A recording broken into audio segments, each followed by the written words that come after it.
Hello, and welcome to this presentation on moral injury.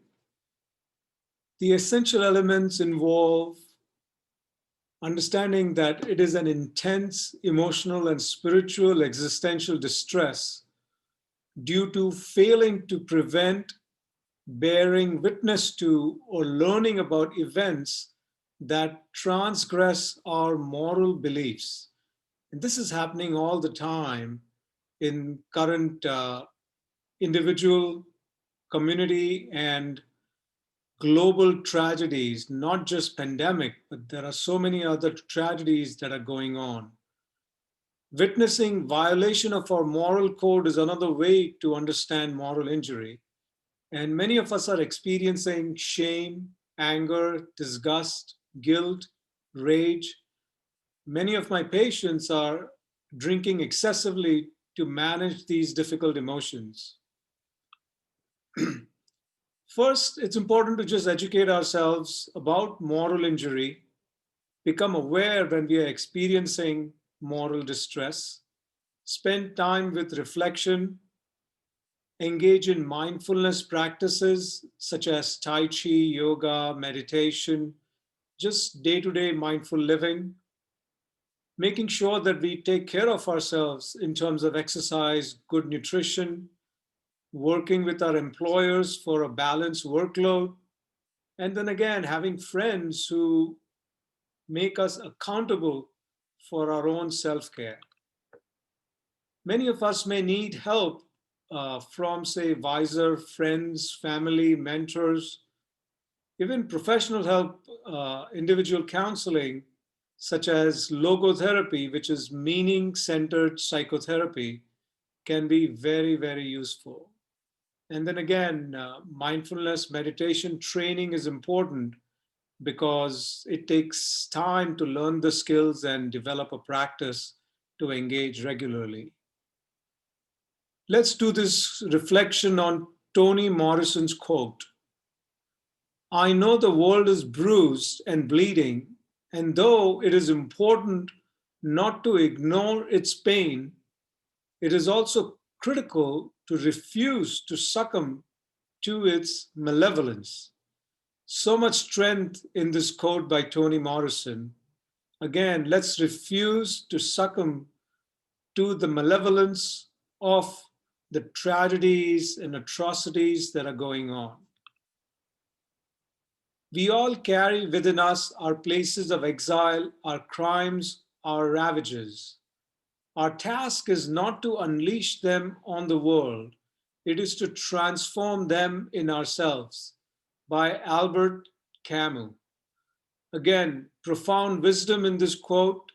Let's work towards transforming all the suffering and all the negativity and rage that might be going on within us. And some of us may have even been perpetrators of crime, moral crime to some extent. And we need to take task of that and not unleash our negativity onto the world. Having a tragic view of life is compatible with having a positive view of our worldly duties. This is a big and abstract thought, and perhaps, like so many like it, it is teachable only as a pained, at this moment, acutely pained daily practice.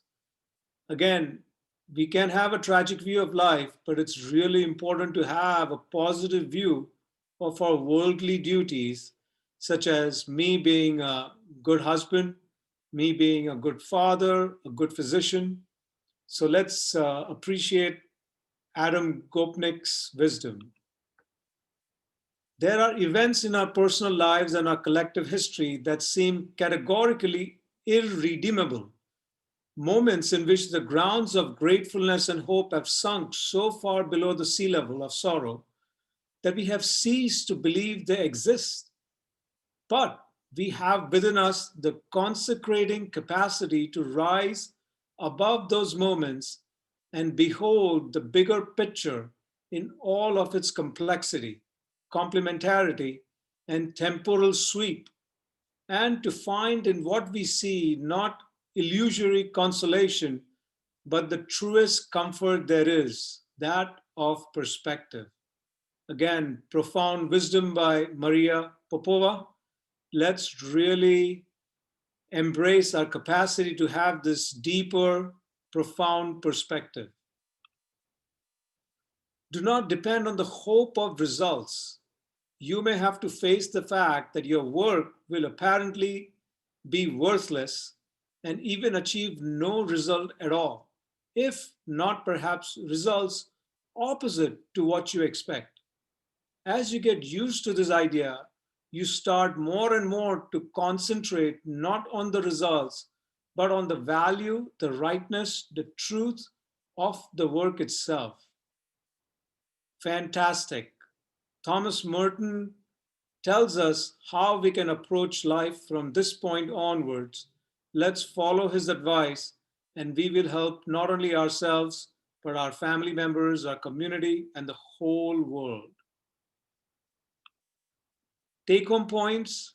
Best defense is awareness that we are experiencing moral injury and that we are not coping as well as we could.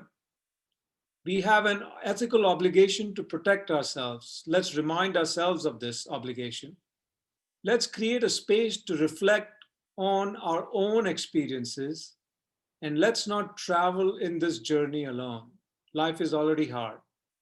Hope this is useful. Namaste.